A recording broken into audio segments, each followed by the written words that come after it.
ஜெய் பீம்.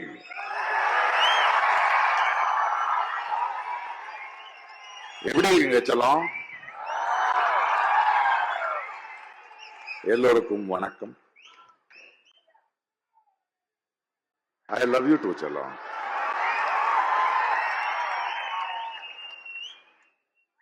ஐயா திருமாவளவன் சார் இருக்கார்ல, அவருக்கு என்ன நல்லா புரியும்.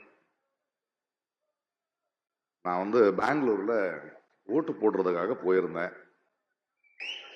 இந்த அரசியல், இந்த எலெக்ஷன் பல இடங்களில் பேசிக்கிட்டு இருந்தேன். போன் அடிச்சாரு, எங்க இருக்கீங்க? பெங்களூர்ல இருக்கு, நான் பார்க்கணும்னு சொன்னாரு.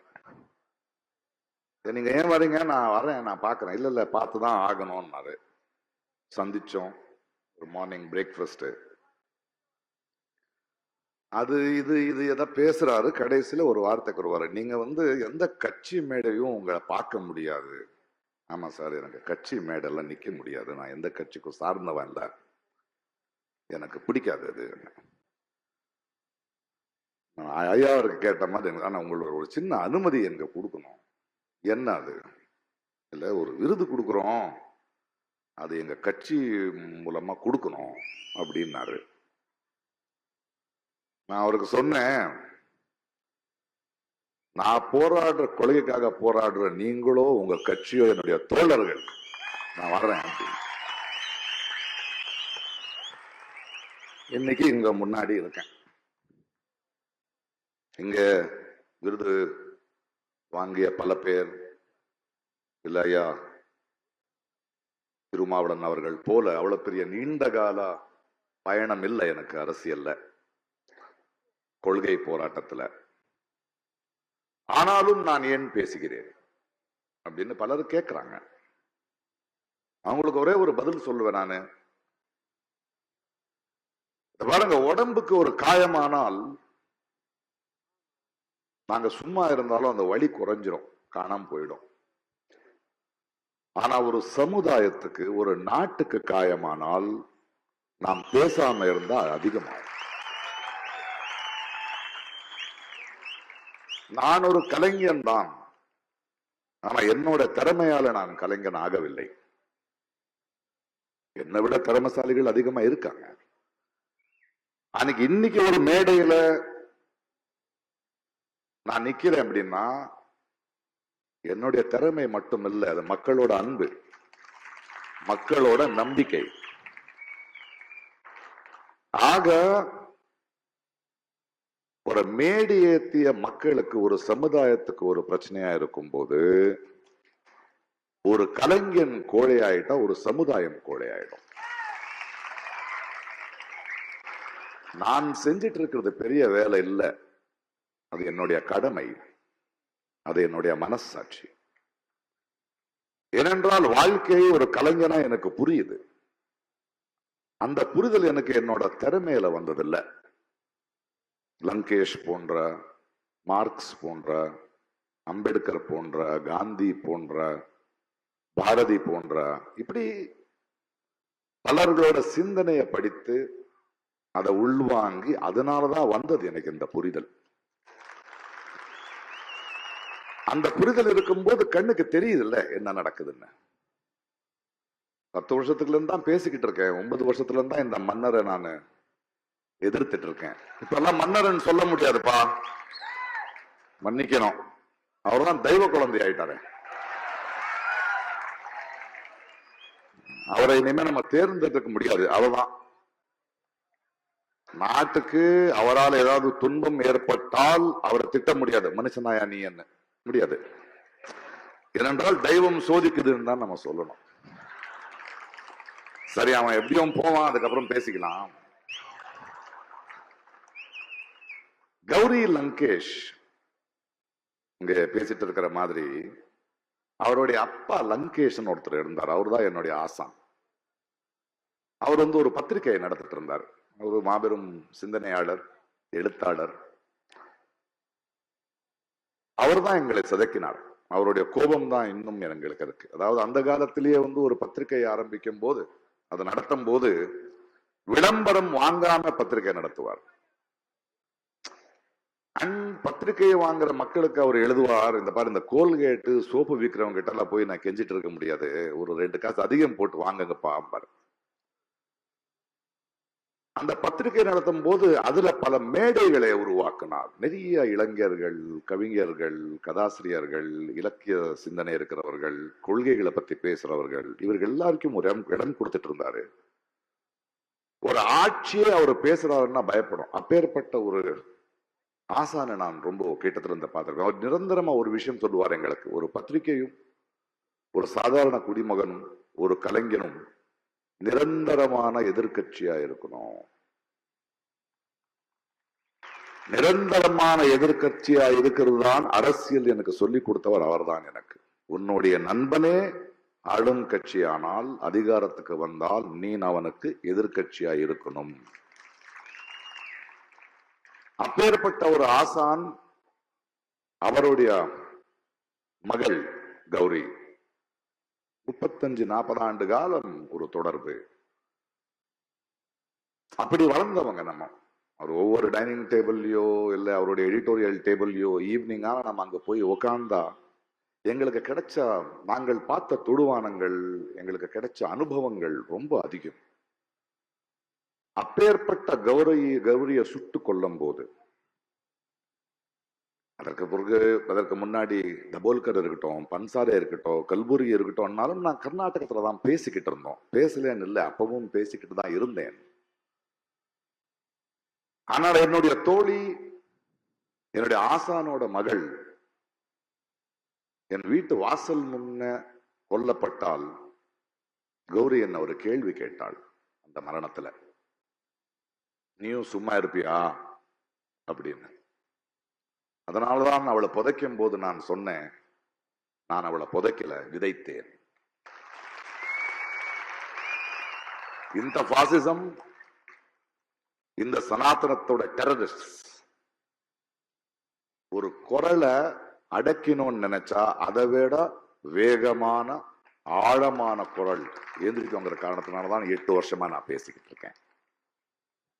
4ஆம் தேதிக்கு அப்புறம் இந்த தெய்வ மகன் போனதுக்கு பிறகு நான் எனக்கு வேலை இருக்கே எனக்கு தெரியாது, இருக்கட்டும். ஆனால் இது ரொம்ப முக்கியம். அம்பேத்கர் சுடர் எனக்கு கொடுக்கறீங்க, நான் தலித் கிடையாது, ஆமா. ஆனால் அம்பேத்கர் இந்த கான்ஸ்டிடியூஷனை எழுதாம இருந்திருந்தால் இந்த நாடு எப்படி இருக்கும்னு யோசிக்கும் போது எனக்கு பயமா இருக்கு. ஏனென்றால் அவருடைய சிந்தனையும் அவர் நினைத்த இந்த கான்ஸ்டிடியூஷன் பசியால பிறந்ததில்லை, வழியால பிறந்ததில்லை, அவமானத்துக்கு பிறந்தது. இன்னைக்கு வேர்வை மனம்னு பேசிட்டு இருந்தாரு. ரீசெண்டா இந்த எலெக்ஷன் கேம்பெயின்ல நான் வாடிங்கிற ஒரு ஊருக்கு போயிருந்தேன் கர்நாடகால. அங்க ஒரு ரயில்வே ஸ்டேஷன் இருக்கு. அங்க பல வருடங்களுக்கு முன்னாடி அம்பேத்கர் இறங்கி இருந்தாரா. அதுக்கு பீமஸ்பர்ஷம் சொல்லுவாங்க அந்த இடத்துக்கு. அங்க இறங்கினேன். சில இலக்கியவாதிகள் நம்ம எல்லாம் சேர்ந்து ஒரு மேடை இருந்தது. அந்த மேடைக்கு போகும்போது ஒரு ஓபன் ஜீப்ல என்ன நிக்க வச்சுட்டு போயிட்டு இருந்தாங்க. எல்லாரும் உங்களை பார்க்கணும், அவங்களோட பேசணும், ஊர்வலமா போயிட்டு அந்த மேடைக்கு போகலாம்னு. ஒரு சின்ன ஒரு மார்க்கெட் இருக்கிற, நிறைய ஏழைகள் இருக்கிற, நிறைய கடைகள் இருக்கிற தெருவில் நான் போயிட்டு இருந்தேன். போயிட்டு இருக்கும்போது மக்கள் எல்லாம் அன்போட தொடணும், பேசணும், அவர் கையாவது கொடுங்க அப்படின்னு கேட்டு இருந்தாங்க. என் பக்கத்துல இருக்கிறவர், ஏயோ சார் வேணாம் சார், அவங்க ஏதோ பண்ணிடுவாங்க, வேண்டாம், இரு, என்ன பரவாயில்ல அப்படி. நான் போயிட்டு இருக்கும்போது, தொட்டுட்டு இருக்கும்போது, அவன் எவரும் ஒருத்த கறிக்கடைக்காரன் அவன் வர்றான். அதோட மனம் எனக்கு வருது, வேர்வை எனக்கு வருது. அங்கே ஒரு பூ விற்கிற ஒரு தாய், பிரகாஷ் சார் சார் அப்படின்னு கன்னடத்துல பேசி கை கொடுக்குறாங்க. அந்த மென்மை எனக்கு தெரியுது, அந்த வேர்வை எனக்கு தெரியுது. யாரோ இரும்பு கடைக்காரன் பாக்குறான், அதோடைய ரஃப்னஸ் எனக்கு தெரியுது. சின்ன சின்ன குழந்தைங்க ஜம்ப் பண்ணி சொல்லோன்னு கை கொடுக்குறாங்க, அந்த எண்டு தான் தெரியுது. அந்த மனத்துல, அந்த ஸ்பர்சத்துல எனக்கு அம்பேத்கர் தெரிஞ்சார்.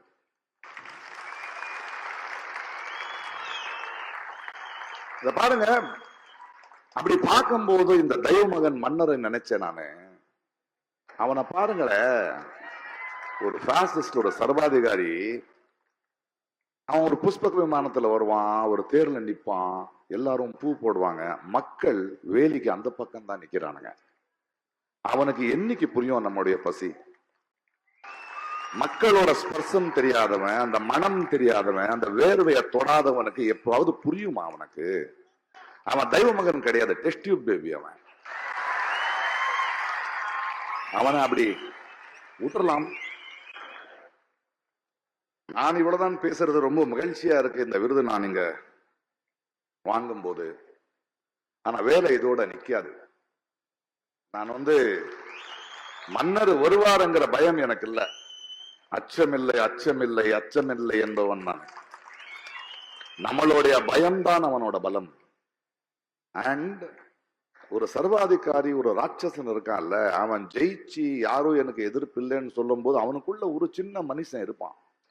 ஆனா தோக்குறாங்கிற பயம் வந்த உடனே அவன் ராட்சசன் ஆவான். அந்த நிலைமையிலதான் அவன் இருக்கான் இன்னைக்கு. ஆக நம்ம அதுக்கு தயாராக வேண்டியதா இருக்கு.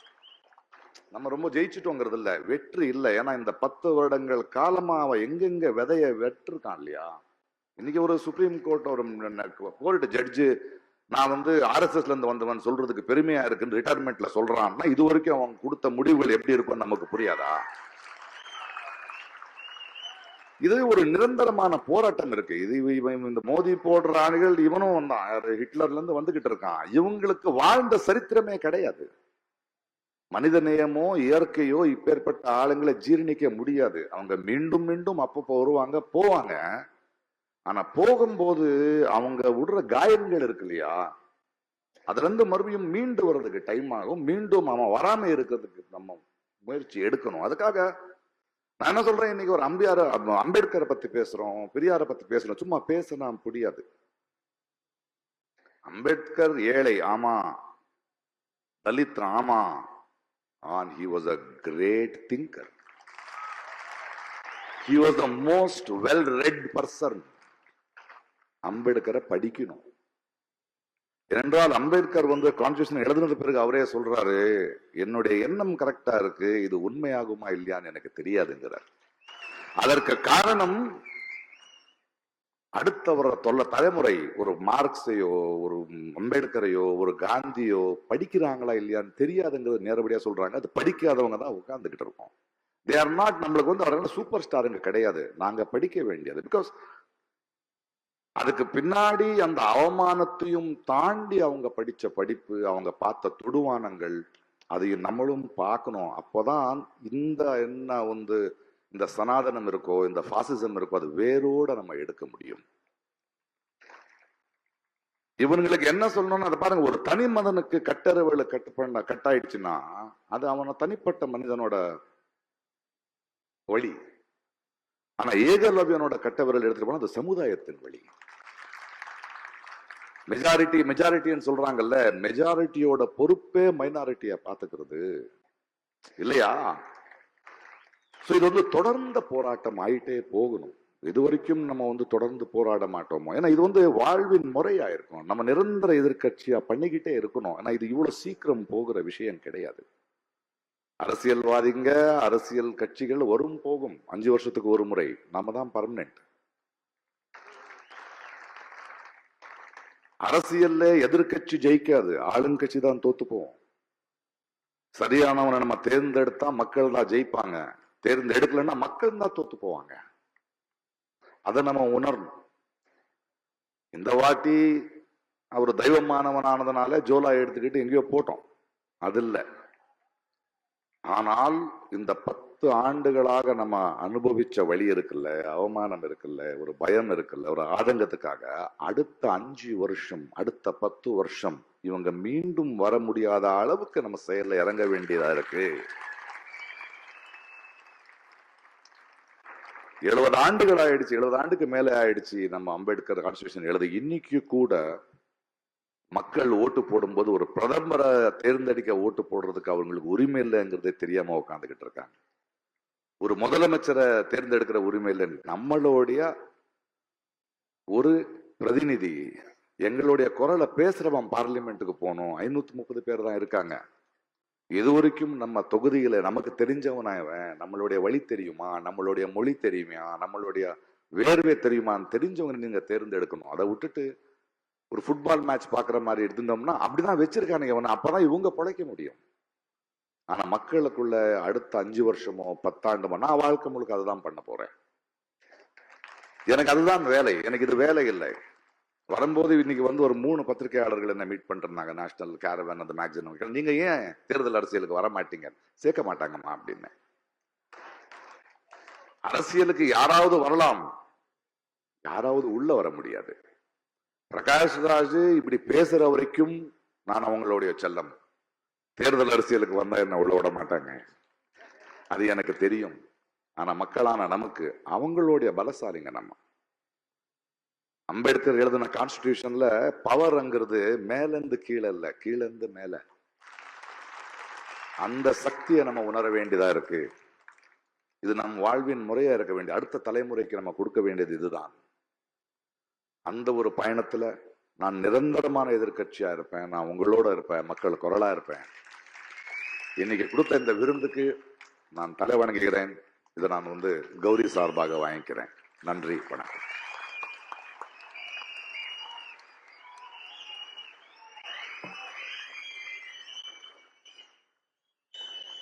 மக்கள் கலைஞர் திரு பிரகாஷ் ராஜ் அவர்களுக்கு நெஞ்சம் நிறைந்த நன்றிகள்.